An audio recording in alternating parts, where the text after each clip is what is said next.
9th and the 1st century BC, and who spoke a plain European language, and who had a very complicated religion. So far an exhaustive study of the gods of war and peace in Etruria, it has never been made. Any general framework of the Etruscan religion, and especially of its pantheon, must have a provisional character due to the almost total absence of written sources on their mythology and their beliefs, and especially on their evolution through history. Of course, the archaeological sources, especially the inscriptions, and the iconographical sources, especially the small bronze statuettes and the bronze mirrors with inscriptions, provide us with much information about the Etruscan religion, but nothing really specific about gods of war and peace. Both the gods of war and those of peace do not seem to have had a cult in Etruria, or at least, if they had a head, it is not archaeologically easily distinguishable from that of other deities. Let's start from the gods of war. The Etruscans, as we all know, were a warlike people and fought wars, as we know from the historical age, with the Phocians settled in Corsica, the Cumans, Liparians, Samnites, Syracusans, and Romans. Little help us even the classical literary sources. A research can be provided in the passage of Livy. During the war, instead of resorting to devotio, the voluntary sacrifice of a commander who was killed by the enemy to lead their opponent to death within, the Etruscans were following another procedure. They voted the enemy army to infernal powers. The armies obeyed Philene and Tarquinia, along with the Faliscans, into battles with the Romans, brandished torches, and were accompanied by priests shaking torches and snakes, specifically compared to the Furies. The meaning is clear. The soldiers and priests are the afterlife demons, as the Etruscan Tuculca and Vant. From Festus, we know that the Etruscan disciplines forbids that temples to Mars were erected within the Iuldan area, because was believed a dangerous deity. The brontoscopic calendar, organized in 12 months, who served as a reference to priests who interpreted the lightning, contains many references to war. Created around the beginning of the 1st century BC by Megilius Figulus, transmitted in the Greek-Byzantine translation by John the Lydian in De Ostentis, has come to us third-hand through the Byzantine manuscript of the 10th century AD, preserved in Paris, the Codex Cassiodinus. The calendar is a divination tool that shows how close was the relationship between the gods who controlled and communicated the fate of the conflict. In several days of the calendar, if it thunders, it is a signal of war or of a civil war of many deaths, but it is never referred to any deity. Recently, Jim McIntosh Tarfa dated it to the 7th century BC and linked it to the Mesopotamian text. Without going into detail, because it is a very complex subject, I point out only that some classicists and historians have even doubted its authenticity. From Festus, we know that in the Libri Rituales were provisions for the army order around war and peace. As for the information that has likely come down to us, it should be noted that the Etruscan conception of the sacred and its vitality in the context of culture and tradition were certainly different from the attitudes of the Greeks and the Romans, who then have shared past information distorted and misunderstood in this regard. Therefore, it is essential that we find a good criterion for the selection of the data that we are able to collect from direct and indirect sources, in order to select them by credibility, chronology, and real importance in the context of religion. A first point to be addressed is the identification made based on linguistic similarity between the Etruscan gods Marish and the Latin Mars, corresponding to the Greek god Ares. Various scholars have rejected this idea, mainly based on the linguistic. Some scholars believe that Marish is a sort of genius or Eros, since he is the son of Laran and Turan and is depicted as a youth or infant. A second problem is the iconography. Only in 2 cases the god is depicted with a spear, presumably strengthening the hypothesis that he is intended as the Roman Mars or the Greek Ares. He is never depicted wearing or handling any other instrument for the war, like helmet, shield, sword, or helmet. According to the iconography and attributes portrayed, instead, we can identify Laran as the Etruscan god of war, correspondent to the Greek gods Ares and Italic Mars. Giovanni Colonna recognized in bronze statuette depicting warriors with offensive and defensive weapons representation of the god of war, the Italic Mars in assault or standing, but often it is difficult to distinguish him from a human offrand depicted as a warrior. The war attributes of Laran, helmet, shield, armor, spear, and shield guards are in common with those present in generic depiction of warriors. Therefore, the identification with the divinity can never be entirely certain. The name Laran is attested in the form Lar even on the liver of Piacenza, next to that of Marish, indicating a possible epiclesis of Marish or a parental association, since Marish appears at least in a case like the son of Laran and Turan. Mauro Cristofori seems to identify a distinction. It is highly likely that the late archaic bronzes representing a warrior in the act of holding a spear are images of deities. Conversely, the warriors independent or making a libation could be warriors offrand. The name of Laran is attested only from the first half of the 4th century BC and not before. It appears paired with Turan, the Tuscan Aphrodite, in a kind of blind repetition of the couple Ares-Aphrodite. According to some scholars, because of its warrior value, Laran seems to have been the guardian of the borders, as evidenced by the bandoli cippi found in Bettona, with the inscription Tular Larna and Tular Lans. Other scholars think that, as found in the necropolis, they are the bandoli cippi of the funeral property of the Larna family.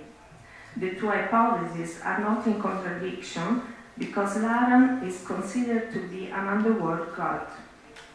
Not so far there are votive inscriptions documenting the cult of Laran, but mythological representation of him, with his name engraved, are frequent on bronze mirrors. Laran, with the name inscribed, appears on at least 30 mirrors. Only in 2 cases, he is represented as a warrior in full arm, once birded, once birdless. In all the others, is a colored youth with war attributes, helmet and sword, with chlamys and shield, or spear. That appears as a spectator in scenes with other deities. The divinity has been identified in some clay statuettes depicting an armed warrior from the votive deposit of Vei, Campetti, and Cervete di Vignaccia, and in some bronze statuettes from votive deposit. A problem arises for the so-called Mass of Todi, the famous Baltic statue. It represents a young warrior making a libation to the gods with the patera, probably before leaving for the war. On a fimbria of the armor is the inscription Hahal Frutitis Tunum Dede, Hahal Frutitis gave as gift. It is an Umbrian inscription, but the writing is Southern Etruscan, almost certainly from Volzini or Beto. It seems more logical to think that the statue found in Todi depicts Hahal Frutitis rather than Laram. It is an ex voto offered at Todi by a Celtic warrior produced in a workshop of Volzini around 400 BC. The statue was built in a pit protected by 4 slabs of travertine, maybe because struck by lightning, fulgur conditum. Amongst the gods of war in Etruria, it should be mentioned Lur, defined Larunita, that is, death of Laram, known from an inscription on a buccal vase found in San Giovenale, where he was worshipped in a shrine at the bridge of Pitrisco River. The name of Laram existed already from the archaic period, more than 2 centuries before his image, certainly identified with the inscribed name, appeared on mirrors. He has been defined a protective, martial, and miraculous deity. Giovanni Colonna believes that Lur is an underworld deity. He is a little-known Etruscan god, and almost nothing is known about him, but we may have at Cetamura del Chianti some very rare evidence about his worship. A few feet away freestanding sandstone platform that likely served as an altar, near a monumental Etruscan building, was unearthed an Etruscan inscription of the name of the god on a shard of that lost pottery. Nancy de Grammont has argued that the ritual activity should be seen as connected with the nearby kiln, and the god Lur ensured successful fire cycles. As in the case of the Greek pantheon, in Etruria other gods were associated with war, as the armed Aphrodite. The cult of armed Aphrodite took place in the sanctuary of the Emporium of Gravisca, the arbor of Tarquinia.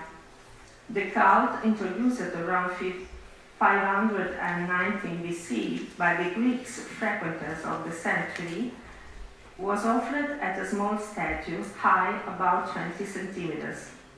The Cypriot model of the goddess in arms repeats that Herostratus carried with him from Cyprus to dedicate in the shrine of Aphrodite in the first emporium of Naucratis. In the Gravisca sanctuary, the statuette of laconic production, dated around 519 BC, refers to the first stage of worship.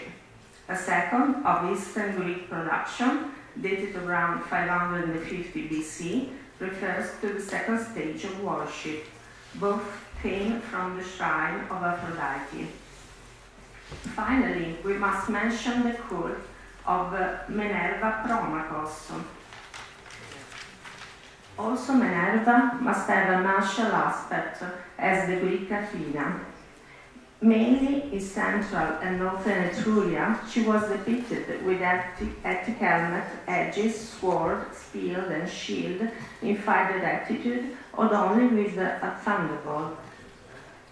This particular weapon does not seem to be attested in Greece. As we saw in the brontoscopic calendar, there is a close connection between thunder and war. Actually, her warrior aspect is reinforced by the fact that the clay statuettes of Minerva appear together with those of Laram in the votive deposit of Vignaccia. Among the Sabines, the constant association of Minerva with Mars prompts us to give credit to the assimilation already known in the antiquity with the female local warrior deity Nereo, companion of Mars. The two deities were celebrated on March 23 in the Tubilustrium, with Rome, the season dedicated to the military campaigns, was opened with the sacred washing of war trumpets. Peace. The Etruscans have concluded truces and peace treaties, especially with the closest and powerful enemy, the Romans. The Greek goddess of peace, Ειρήνη, is depicted with scepter and cornucopia and baby Plutus in her arms. Which deity corresponds to Ειρήνη in Etruria? No written source helps us to identify a possible Etruscan god of peace. In principle, Tura, the Etruscan Aphrodite, should be the goddess of peace, because wife of the god of war, Laran. Luigi Adriano Milani proposed to identify the Etruscan goddess of peace with a female figure depicted sitting with a child in her arms with a cornucopia on 8 Etruscan bronze box mirrors, 5 of them found in Tarquinia and therefore likely of Tarquinian production, dating back to the late 4th, early 3rd century BC. As we shall see, this identification is far from certain. According to Milani, the scene is the loving union between the young Dionysus and Ειρήνη, identified by the Caduceus, nurse of the little Plutus. The eagle in the scene is the emanation of Zeus, father of Dionysus and Ειρήνη. According to some scholars, instead, the scene depicts Hermes and Dionysus' child entrusted to a nymph on the Mount Nisa. A similar scene is present on a pyxis from Canosa in Apulia, but the dog helps to identify the male figure with Adonis. All these scenes seem to have a very close ties with the scenes depicted on Greek bronze mirrors made in Corinth. Crucial for the interpretation of the female figure on the Etruscan box mirror seems to be the Caduceus shown below. Is an attribute of the male figure Hermes or of the female Ειρήνη. Although in the Etruscan world the myth of loving union between Dionysus and Ειρήνη is not attested elsewhere, and therefore most believe that the scene depicts Hermes and Dionysus' child entrusted to a nymph on the Mount Nisa. It should be remembered that a deity sitting on a chair with a Caduceus at her feet is depicted on a Etruscan scarab. On the Carnelian scarab dated to the second half of the 5th century BC and preserved in St. Petersburg, the winged female figure holds in her left hand a small winged being with a bandage in his hand, perhaps Eros. The figure has been identified by Milani as Ειρήνη and by other scholars as Tura, the Etruscan Aphrodite. The seated winged female figure with Caduceus is also present on the Tarina coins made between 443 BC and with the legend Ειρήνη, and on the coins made by Locketed Zephyri around 350 BC. In conclusion, it seems that in the Etruscan culture, the god of war Laran is easily recognizable. The same cannot be said of the goddess of peace.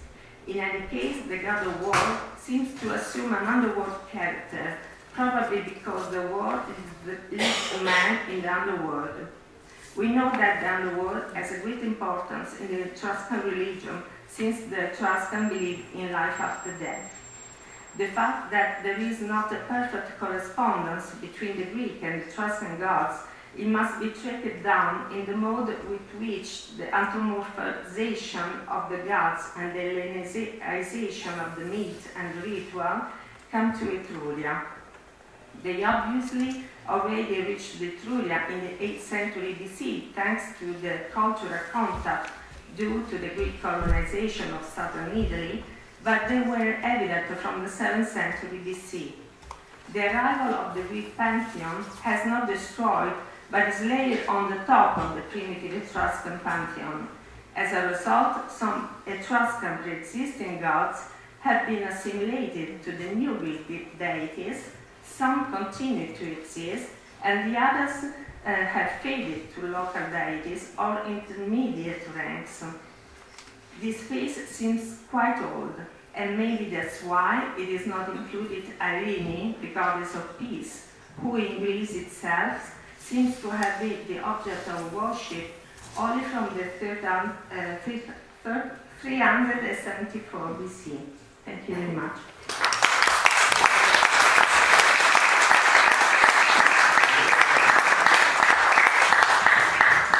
Γνωρίσαμε λοιπόν τους θεούς της Ετρουρίας, τους θεούς των Ετρρίσκων. Ευχαριστούμε πάρα πολύ, κυρία Προσίνη. Και χάρηκα ιδιαίτερα που κάνετε μια έκθεση στην Αθηνά πρόμαχο, γιατί δεν είχαμε ευκαιρία να μιλήσουμε για αυτήν στις ελληνικές ανακοινώσεις. Και τώρα θα περάσουμε σε έναν άλλο λαό, κοντινό, στους Ρωμαίους. Θα μιλήσει ο κύριος Λίπκα, καθηγητής στο Πανεπιστήμιο Πατρών, ειδικός σε θέματα ρωμαϊκής και λατινικής λογοτεχνίας και θρησκείας. Επίσης, κύριε Λίπκα, ευχαριστούμε. Έχετε γράψει και ένα βιβλίο, νομίζω.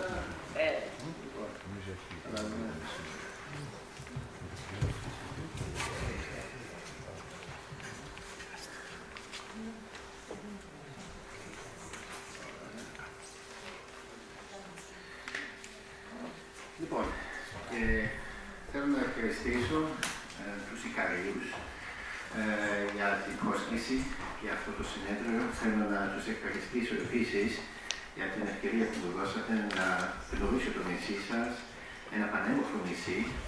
Εδώ το 5 μέρες βρίσκομαι εδώ και το μόνο που έχω εισπράξει είναι ομορφιά και καλοσύνη. Και σας ευχαριστώ για αυτό και για αυτή την εμπειρία. Η ανακοίνωσή μου θα είναι στα αγγλικά, η συζήτηση μετά μπορεί να είναι στα αγγλικά ή στα ελληνικά όπως θέλετε. Λοιπόν,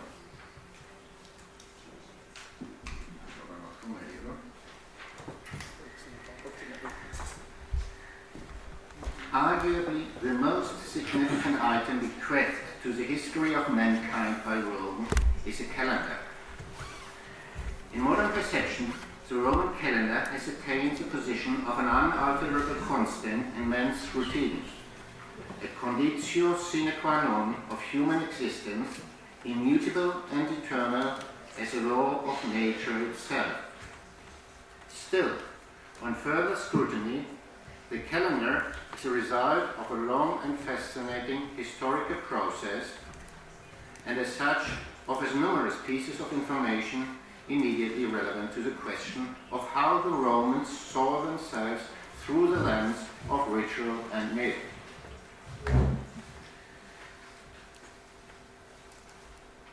Take, for example, the fact that the months from September to December are actually derived from Latin numbers, which, here's the catch, do not coincide with their position in the modern year cycle.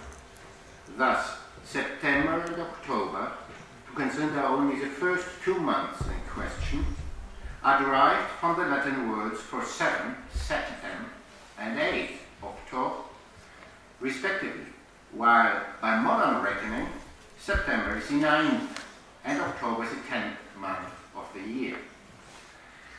The explanation of this seeming inconsistency is simple and the first step towards our subject, namely the evaluation of war as a defining and diachronic element of Roman identity. It can be shown that up to the mid-2nd century BCE, the Roman calendar does not normally begin with January, but with March, the month of Mars. In other words, it starts not in winter, the time of calm and peace, but spring, the season of sowing and warfare. This division of time, with Mars placed at its pivotal point, conceals a deeper truth. Mars' divine competences center on warfare alongside agriculture, which is a rather rare combination, by the way, outside Italy, leading us to suspect that by placing the god at the beginning of their annual cycle, the early Romans conveyed a message, namely that they defined themselves as a community of peasant warriors. I just gave you the first calendar, the first extant calendar we possess, which is really a monument, I guess, for the history of mankind, although very few people know about it. We're talking about the Casti Antiates Maiores, and they date to approximately 85 BC. They predate a reform by Julius Caesar.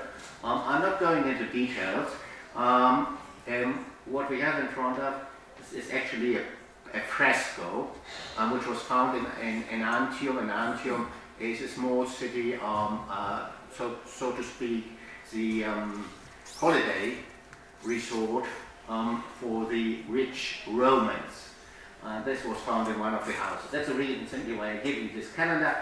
You see that already in 85, the first month is January and it's not March. So, as I said, the change took place earlier, approximately half a century or more earlier. The names of months reveal another important fact. We notice that Jupiter has no month of his own in the Roman calendar. This is all the more surprising if we consider that Juno, Jupiter's wife in the Hellenized pantheon, does possess her own month, namely June. This is the first indication that by the time of the fixation of the canonical names of the Roman month, Mars, and not Jupiter, is a patron deity of Rome, and that Juno is not yet connected to Jupiter. When, under Greek influence, Jupiter ascends to the peak of the Roman pantheon, he is compensated with numerous festivals which ultimately surpass those of Mars in number and significance. Still, by that time, the names of the months are irrevocably fixed. I hasten to add that no one will doubt that being a relic of Indo-European culture, Jupiter belongs to the earliest tiers of the Roman pantheon. But it is equal and unquestionable that Roman gods, construed as a family in general, and Jupiter in his capacity of divine father and king in particular, are molded on Greek concepts and thus form a secondary development. There is thus fair certainty that during the time of the fixation of the Roman calendar, Jupiter and Mars stand independently next to each other, with Mars occupying the role of a patron deity of the Roman community of peasant warriors. Centuries later, Ovid correctly divined that in those early days, I quote, Mars was worshipped above all gods. End of quotation. In order to explain the shift of the beginning of the year from March to January in the first half of the 2nd century BC, we have to consider the changing geopolitical situation in the Mediterranean by that time. Prior to the 2nd century BC, Rome is accustomed to sending armies into the field in spring and bring them home in autumn. But the extension of the Roman borders makes such an annual rhythm increasingly impossible and impracticable. Besides, a feeling of sustained peace gradually spreads among the Romans, leading to important social changes. The community of uncuffed peasant warriors becomes literate and more sophisticated under Greek influence. With a growing bureaucracy and armies that would not return in autumn, but remain stationed at the borders of the advancing empire. Wars pushed back from the walls of the capital to constantly retreating borders. In Italy, peace ruled supreme after the Hannibalic Wars. It is at this historical juncture that the beginning of the Roman calendar is set back from the month of the god of war to the month of the god of beginnings and free passages, Janus, that is the month of January. Unavoidably, the 7th and 8th month becomes the 9th and 10th month of our modern calendar.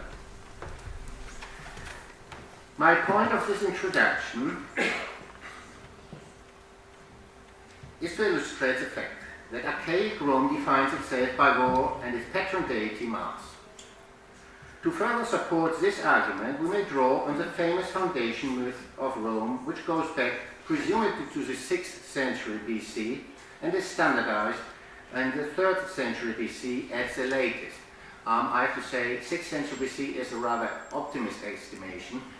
It supposes, or it is based on the interpretation of this group, actually, of famous group of the twins combined as a she-wolf.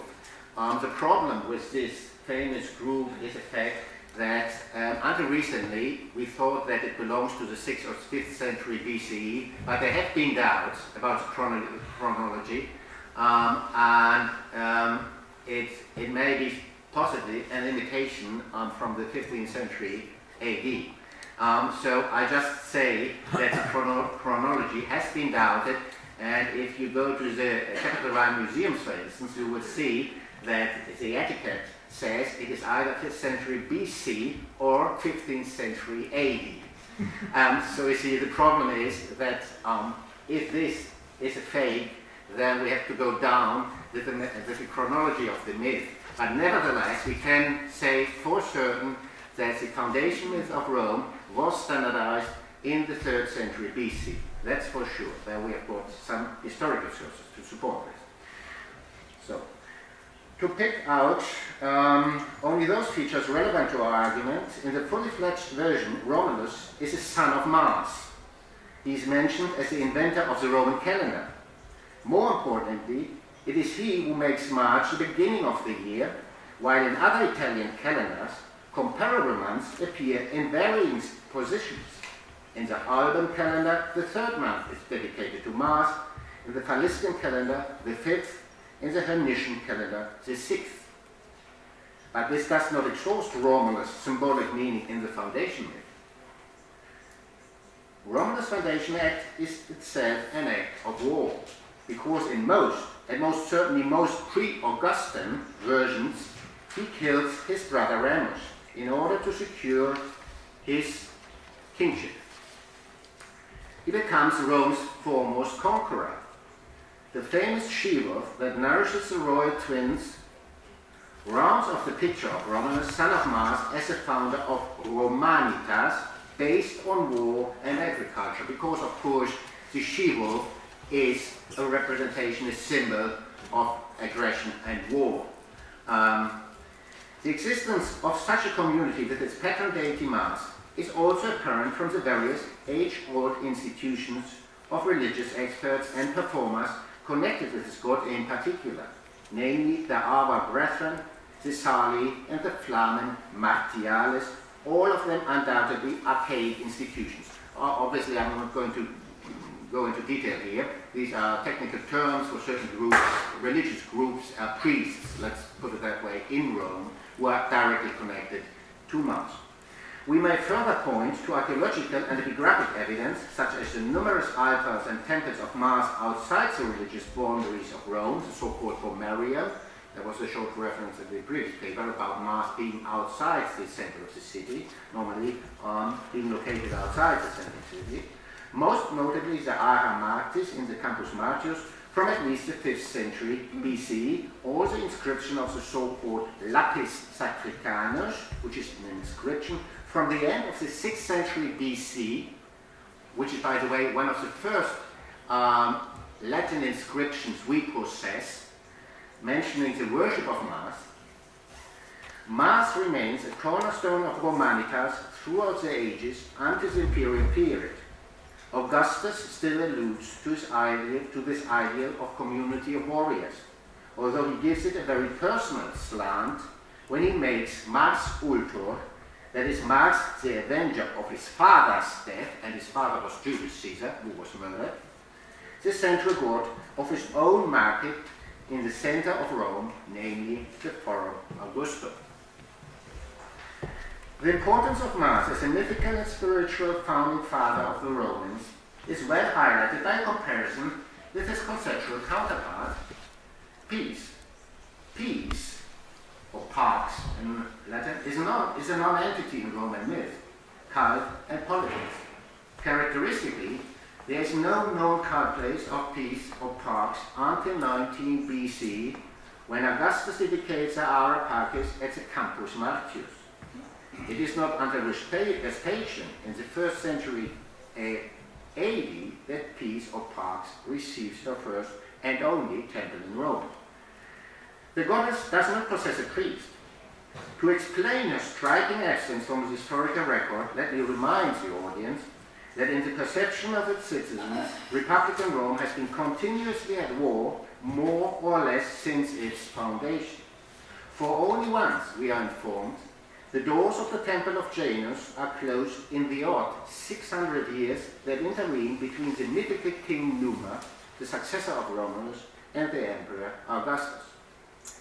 Being permanently under arms, at least in their own view, the Romans chose the god of war as a reference point of their identity, hardly by chance. The Augustan period.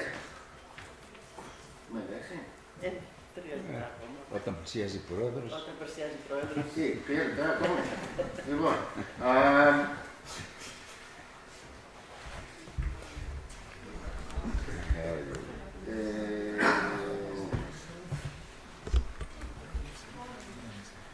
λοιπόν, να μην βασανίσω το ακροατήριο, θα κόψω ένα κομμάτι για την αργούσια περίοδο, γιατί έχουμε και μια εξέλιξη του μύθου του Πολέμου. Μετά έχουμε την φυσιογνωμία του Ενία, την πετάω τώρα πάω λίγο πίσω, γιατί αυτή η σκέψη του peasant warrior αφήνει τα ίχνη της και στα σύμβολα, ας πούμε, του ρωμαϊκού πολιτισμού. The ideal of Roman peasant warrior, as exemplified by Romulus, is not a dead letter in Rome. Rather, it forms a paradigm that throws a long shadow into the historical period. To give two Roman schoolbook examples, in the mid-5th century BC, Lucius Quintus Cincinnatus is appointed dictator after Roman defeat at the hands of the Equi, while cultivating his modest plot of land. After obtaining a transient victory, he promptly returns to the plot, only a fortnight later. Famous case for Romans. Or takes the figure of Cato the Elder, who attains immortal fame as politician, general, and farmer, writing a relevant treatise that is extant in part in the late 3rd and 2nd century BC. When later ages made Cincinnatus and Cato paradigms of Romanity, they simply idealize a historical authentic feature of early Roman society. To summarize my argument, και θα έχω και κάτι άλλο στο τέλος το οποίο πρέπει να προσθέσω. To summarize my argument, Rome begins as a community of peasant warriors with Mars as its patron deity. This can be inferred from the names of the months and their distribution in the Roman calendar. It can also be demonstrated by the myth of the foundation of Rome, and more particularly, its protagonist, the figure of Romulus, son of Mars, who is later identified with the obsolete, but no doubt war-inclined Quirinus during the Augustan period. Successive ages do not forget, but nostalgically idealize and embellish this mythological picture of a community of peasant warriors of early Rome. Cincinnatus and Cato the Elder lived by this ideal. Augustus still renders homage to it in his Forum Augustum. Meanwhile, Jupiter's ascent to the positions of father and king of gods and men is due solely to the identification with Greek Zeus and irrelevant if he wants to focus on Roman myth. And I want to add an end note because it's important in the case of Rome to emphasize one specific aspect of Roman myth. The title of this conference, Gods of Peace and War in the Midst of the Mediterranean Peoples, suggests that ancient Mediterranean peoples in general possessed myths that is something comparable to the endless tapestry of locally bound and mutually intertwined stories concerning the vicissitudes of gods and men in ancient Greece, from where the term is borrowed, not incidentally. Among classicists, it has become a platitude to point out that myth is a precarious word even in the Greek context. To quote Robert Parker, Greek myths, that's what Parker says, Greek myths are not a unified category about which we have any reason to expect that then general statements can be made. End of quotation. But even if we retain the word myth for the lack of a better one in the Greek context, In Rome, the very existence of such myths is by no means self-evident. Major historians of Roman religion, such as Visova, denied their existence altogether. Others accepted their existence, but relegated them to the sphere of oral, meaning lost, narratives dimly reflected in works such as Ovid's Faster. All scholars, however, acknowledge a peculiar aridity of Roman myths, to use a phrase coined by Michael Grant. Only in a very few instances, such as the foundation myth of Rome referred to above, a well-disposed observer will grudgingly accept the mythical and at the same time particularly Roman character of the story. Apart from that, however, most Latin mythological accounts are ultimately based on the quite arbitrary identification of Mars with Greek Ares. In principle, in these cases, it is plainly wrong to speak of Roman myth, when in truth we should talk of Greek myth in a Roman or Latin garb. We have to be aware of the distinction which, although normally ignored by extant Latin literature, never ceases to exist on the cultic and sub-literary level. Thank you very much.